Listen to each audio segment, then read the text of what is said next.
Good morning and Jai Hind. This is Manoj Sharma. Once again welcome to my channel Mathematical Garden. आज हम class 12th की physics का next chapter देखने वाले हैं जो कि चैप्टर नंबर 11 है एटम्स। एटम्स जैसे कि आपने केमिस्ट्री में पहले भी पढ़ रखा है एटम्स के बारे में। तो सबसे पहली थ्योरी किसने दी थी एटम के बारे में? Atom the smallest particle of any matter. तो दिया था डाल्टन्स ने। किसने दिया था? डाल्टन्स ने। Dalton's atomic theory.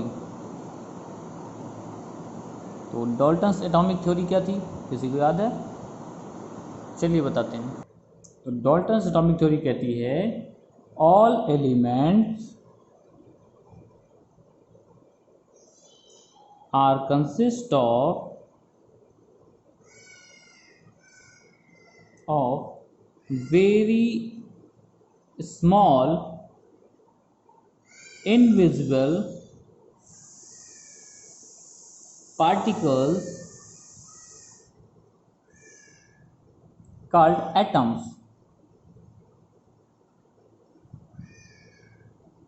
ठीक है, क्या कहती है कि जो भी एलिमेंट हमारे आसपास हैं, जो भी मैटर एलिमेंट से बने हुए हैं, सब बहुत ही स्मॉल पार्टिकल, इनविजिबल पार्टिकल, बहुत छोटे पार्टिकल से बने हुए हैं जिनको हम कहते हैं atoms. And atoms of same element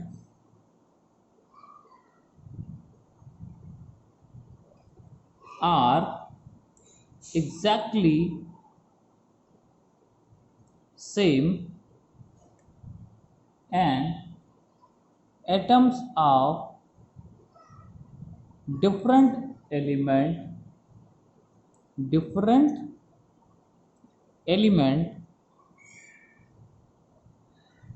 are different। क्या कहते हैं कि अगर सेम काइंड के एलिमेंट्स हैं, है ना, एटम अगर देखा जाए तो दो एटम लिया मैंने सेम काइंड के एलिमेंट के, तो कह रहे हैं वो एग्जैक्टली सेम होंगे। एग्जैक्टली सेम का मतलब by shape and size all.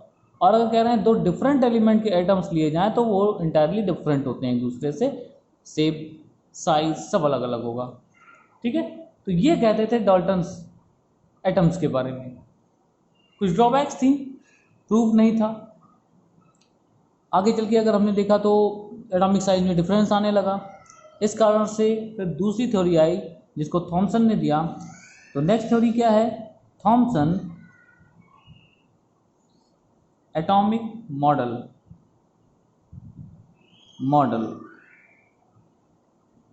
Thompson atomic model. Thomson ने क्या कहा था, कुछ याद है? Every atom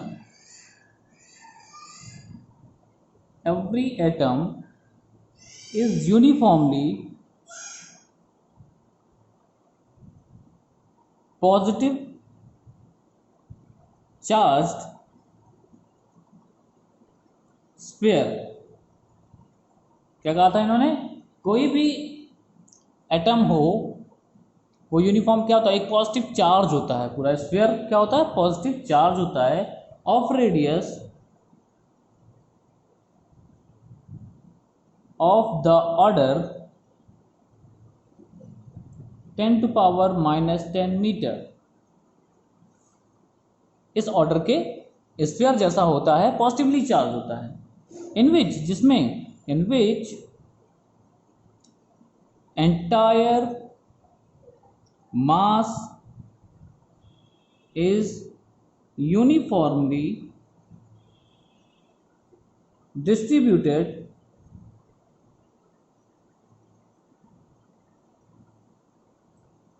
and negative charges या negative charge electrons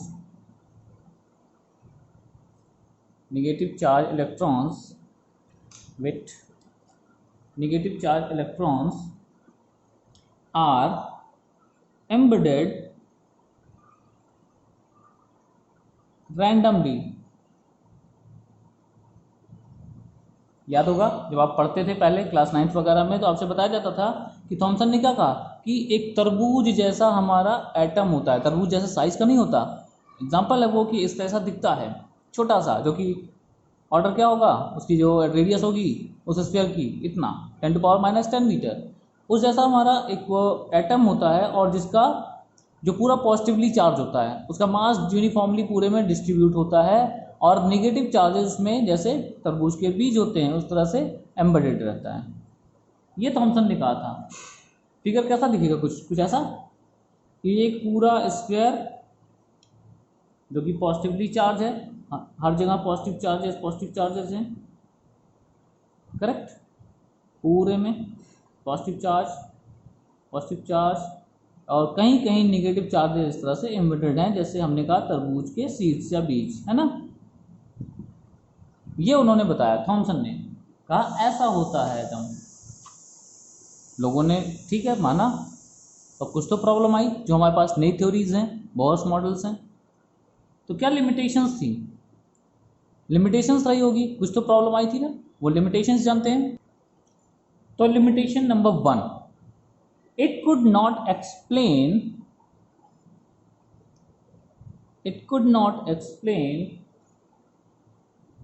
the origin of spectral series of hydrogen and other atoms।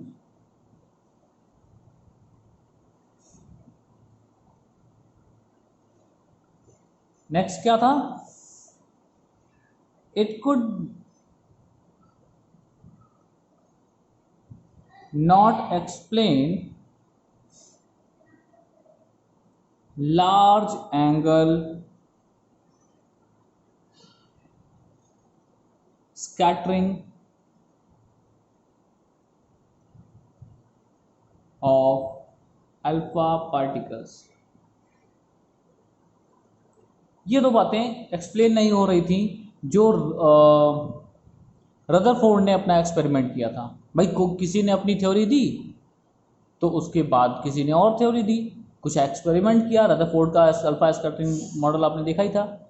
वहाँ पर जो उनको इस तरह से मिल रहे थे अल्फा पार्टिकल के स्कैटरिंग के बाद जो रिफ्लेक्टेड मिल रहा था रेज या पार्टिकल, वो जो एंगल बना रहा था, और जो हाइड्रोजन की स्पेक्ट्रम सीरीज है ना, वो भी यहाँ पर एक्सप्लेन नहीं हो रही थी थॉमसन मॉडल से। तो बोला गया नहीं, जो आप बता रहे हैं वो बात एकदम से क्लियर नहीं है। ऐसा नहीं है कि पूरा एटम हमारा कैसा है, एक पॉजिटिव स्फीयर जैसा है जिसमें इलेक्ट्रॉन कहीं कहीं एम्बेडेड हैं। तो ये लिमिटेशंस हुई, जिसके कारण रदरफोर्ड ने अपना एटॉमिक मॉडल दिया। तो पहले किसने दिया, डाल्टन्स ने, डाल्टन्स के बाद थॉमसन ने, थॉमसन के बाद कौन आया, तो रदरफोर्ड आए। रदरफोर्ड ने क्या कहा, रदरफोर्ड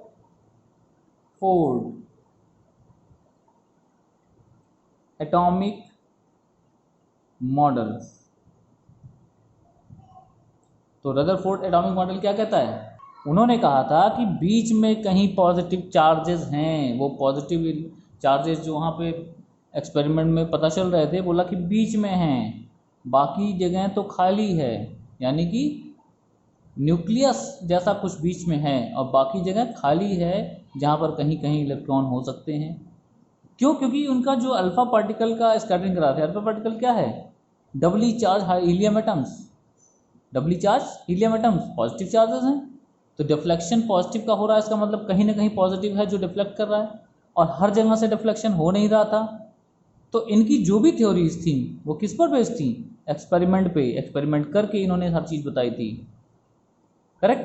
तो आते हैं क्या उन्होंने ऑब्जर्वेशंस देखा, तो पहले ऑब्जर्वेशंस देखते हैं, फिर क्या बताया उन्होंने उसको पढ़ते हैं। तो on the basis of his experiment, on the basis of his experiment, Rutherford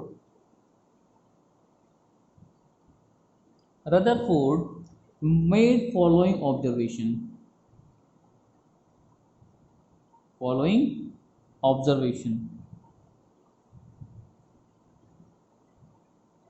right.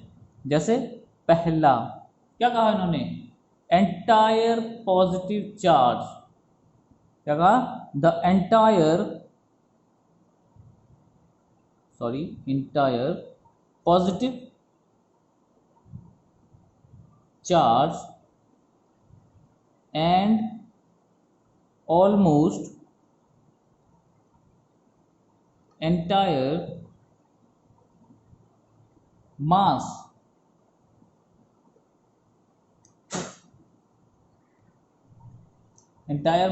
of the atom is concentrated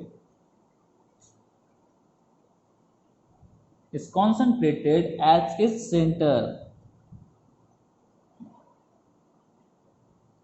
in a very tiny region, बहुत छोटे जगह में, है ना, बहुत छोटी जगह में पूरा मास एंटायर कॉन्सेंट्रेटेड होता है, जो पॉजिटिव चार्ज है वो भी वहीं होते हैं। यही बात तो उन्होंने कही थी। ऑफ द ऑर्डर 10⁻⁻15 मीटर, जिसे कहा गया न्यूक्लियस। क्या कहा गया? न्यूक्लियस कहा गया। तो इनका कहना यह था कि जो सारे पॉजिटिव चार्ज हैं वो एक सेंटर पर होते हैं, एकदम कॉन्सेंट्रेटेड होते हैं। ये कह लीजिए पूरे एटम का मास वहीं कॉन्सेंट्रेटेड होता है, और जो किस ऑर्डर का होता है? 10⁻⁻15 मीटर के रेडियस का होता है, जिसे न्यूक्लियस कहा गया। आपको पता है ना, आज हम क्या पढ़ते हैं? यहाँ कहीं न्यूक्लियस है, यहाँ पॉजिटिव चार्जेस हैं, न्यूट्रॉन्स वगैरह हैं, बाकी क्या है? स्पेस खाली है, उसके बाद ऑर्बिट्स हैं। तो पहले इन्होंने केवल इतना बताया था कि यहाँ पर सारा मास इस न्यूक्लियस का कॉन्सेंट्रेटेड है, यहीं पर पॉजिटिव चार्जेस पाए जाते हैं। इनके एक्सपेरिमेंट से ये मालूम चला इनको।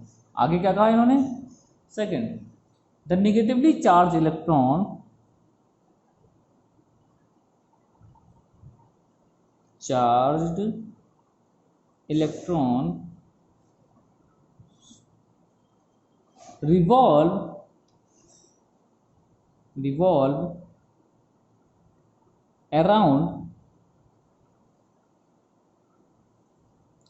revolve around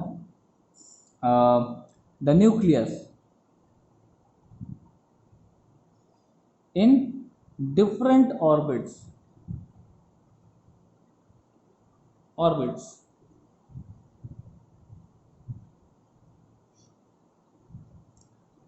कि जो भी जो भी हमारे इलेक्ट्रॉन्स हैं वो क्या है? डिफरेंट ऑर्बिट में, जो भी इसकी स्पेस जगह खाली है उसी के बीच में रिवॉल्व करते रहते हैं, घूमते रहते हैं। थर्ड क्या बताया? Total positive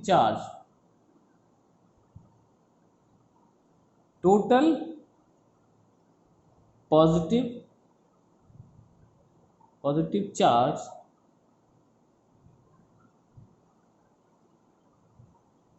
in the nucleus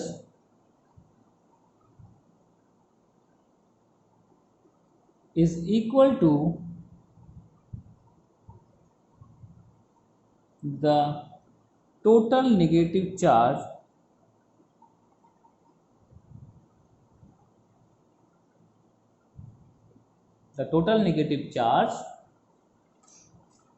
on the electron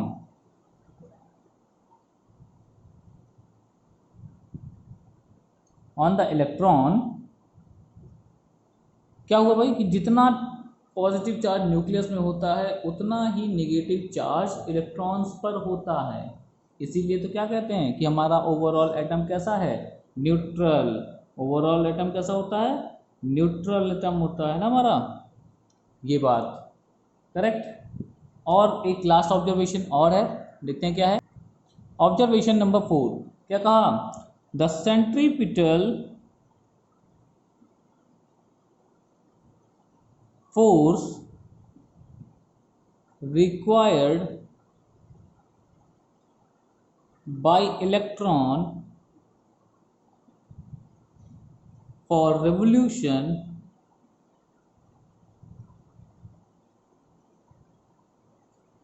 is provided by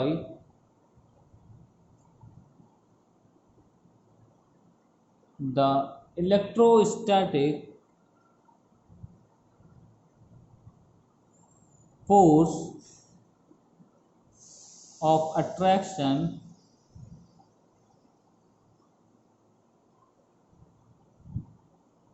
between the electrons and the nucleus। क्या कहा? जो सेंट्रीपिटल फोर्स रिक्वायर होता है इलेक्ट्रॉन्स के लिए कि वो रिवॉल्व कर सके अराउंड द न्यूक्लियस, वो किससे मिलता है? By the electrostatic force of attraction.